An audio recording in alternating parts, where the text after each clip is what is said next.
ഞാനിന്നിവിടെ പറയാൻ പോകുന്നത് പക്ഷികളുടെ കുറിച്ചുള്ള കാര്യമാണ്. പലതരം പക്ഷികൾ നമ്മുടെ നാട്ടിൽ കാണപ്പെടുന്നുണ്ട്.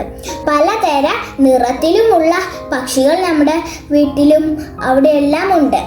എന്നാൽ നമുക്ക് പക്ഷികളെ കുറിച്ച് കേട്ടാലോ? ആദ്യം ഞാൻ പറയാൻ പോകുന്നത് മൂങ്ങയെ കുറിച്ചാണ്. പരന്ന മുഖമുള്ള ഉണ്ട കണ്ണുമുള്ള പക്ഷിയാണ് മൂങ്ങക്കുട്ടന്മാർ. അവർ രാത്രിയിലെ കാണപ്പെടുള്ളൂ. രാവിലെ നമ്മൾക്ക് അവരെ കാണാൻ പറ്റില്ല. അവർക്ക് രാത്രിയിലെ കണ്ണ് കാണാൻ പറ്റുകയുള്ളൂ, രാവിലെ കണ്ണ് കാണാൻ പറ്റില്ല. അവരുടെ കഴുത്തിനൊരു പ്രത്യേകതയുണ്ട്. അവർക്ക് കഴുത്ത് ഇങ്ങനെ തിരിക്കാൻ പറ്റും. ഇവരുടെ തല എല്ലാ ദിശയിലോട്ടും തിരിക്കാൻ പറ്റും. ഇവർ പകൽ ഉറക്കക്കാരും രാത്രി സഞ്ചാരികളെന്നും അറിയപ്പെടുന്നുണ്ട്.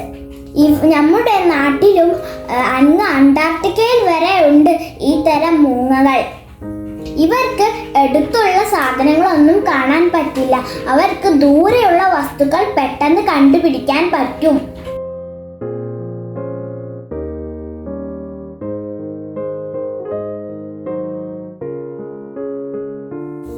അടുത്തത് ഞാൻ പറയാൻ പോകുന്നത് മയിലിനെ കുറിച്ചാണ്. മയിലുകൾ നമ്മുടെ ദേശീയ പക്ഷിയാണ്.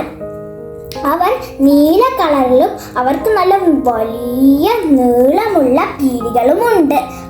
വളരെ മനോഹരമായ പക്ഷിയാണിത്. ആൺമയിലിനും പെൺമയിലിനും രൂപത്തിൽ കാര്യമായ വ്യത്യാസമുണ്ട്. അടുത്തത് ഞാൻ പറയാൻ പോകുന്നത് കഴുകനെ കുറിച്ചാണ്. ഈ കഴുകൻ നമ്മുടെ പരുന്തിനെ പോലെ ഒരു പക്ഷിയാണ്. ഇവർക്ക് നീണ്ട കഴുത്തും നീളം കൂടിയ ചിറകുകളുമുണ്ട്. ഇവരുടെ പ്രധാന ഭക്ഷണം ശവങ്ങളാണ്. ഇനി അടുത്ത പക്ഷി ഏതാണെന്ന് നോക്കിയാലോ? നമ്മളുടെ സ്വന്തം കോഴി. നമ്മളുടെ വീട്ടിലെല്ലാം കാണപ്പെടുന്ന ഒരു പക്ഷിയാണ് കോഴി. നമ്മൾ ഇറച്ചിക്ക് വേണ്ടിയും മുട്ടയ്ക്ക് വേണ്ടിയും എല്ലാ വീടുകളിലും കോഴികളെ വളർത്തും. ഇനി ഞാൻ പറയാൻ പോകുന്ന പക്ഷിയുടെ പേരാണ് പരുന്ത്. ഇവരാണ് ഏറ്റവും ഉയരത്തിൽ പറക്കുന്ന പക്ഷി. കാണാൻ ഇവർ കഴുകനെ പോലെ ഇരിക്കും. ശവങ്ങളാണ് തിന്നുന്നത്. ഇനി നമുക്കെല്ലാം ഇഷ്ടമുള്ള ഒരു പക്ഷിയാണ് തത്ത. ഇവരുടെ നിറം പച്ച നിറവും ചുണ്ട് ചുവപ്പ് നിറവും ഉണ്ടാകും. ചില വീടുകളിൽ തത്തയെ വളർത്തും. ഇവർ മനുഷ്യൻ സംസാരിക്കുന്ന പോലെ സംസാരിക്കും.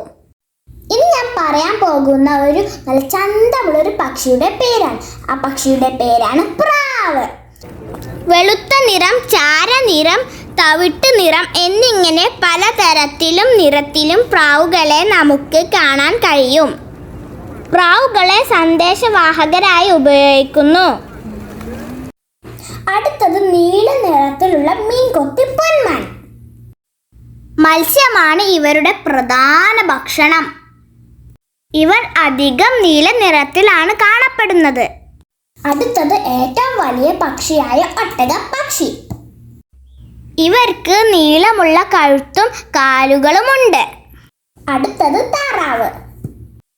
താറാവിന് 2 ചിറകുകൾ ഉണ്ടെങ്കിലും അവർക്ക് പറക്കാൻ കഴിയില്ല. ഇവർ വെള്ളത്തിൻ്റെ മുകളിലൂടെ നീന്തി കളിക്കും. അടുത്തത് വവ്വാൽ. വവ്വാലുകൾ എപ്പോഴും മരത്തിൽ തല കീഴായിട്ടാണ് ഇരിക്കുക. അടുത്തത് കാക്ക. കറുത്ത നിറത്തിലാണ് കാക്കകൾ കാണപ്പെടുന്നത്. അവർ നമ്മുടെ വീടിൻ്റെ ചുറ്റുപാടുമുള്ള വേസ്റ്റും എല്ലാം ഭക്ഷണമാക്കും. ഇതാണ് എൻ്റെ പക്ഷികളുടെ കുറിച്ചുള്ള പ്രോജക്റ്റ്.